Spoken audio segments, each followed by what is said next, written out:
Kung saan guys, nagpagalingan kaming kumanta ni Jello.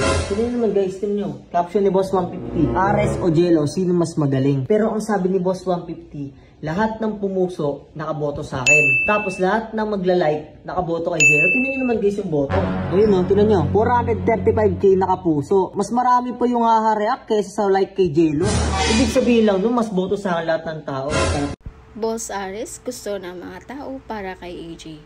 Ayon sa isang sikat na vlogger na gumawa ng poll sa kanilang dalawa kung sino ang magaling kina Ares at kay Jello.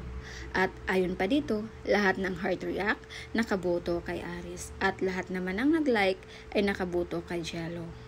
At ito nga ang result ng poll na yon. 435k ang naka-heart react para kay Ares at 10 likes lang ang para naman kay Jello. So isa lang ang ibig sabihin nun na mas boto ang karamihan kay Ares. Ayon pa nga sa mga fans nila, talagang mas marami ang boboto kay Ares dahil sobrang galing daw nitong kumanta. Napakaganda ng boses nito, kaya ang taas ng tsansa na babalikan siya ni AJ. Niyaya mo sa bawat saglit. Wow!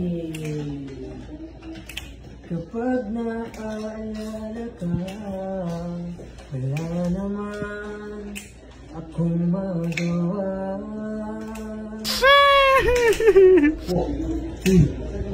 Umuwi ka na, AJ.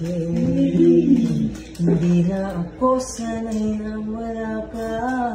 Harap ang mag-isa. At sa gabi, hinahanap-hanap kita. Hanggang kailan ako maghihintay naman kasama ka. So ayun nga guys, sa next video, pag-uusapan natin kung bakit nagkahiwalay sina Ares at AJ. At bakit pumasok sa eksena si Jello. So yun muna yung pa-content natin guys for today's vlog. And please don't forget to subscribe and hit the notification bell button para updated kayo sa aking mga upload.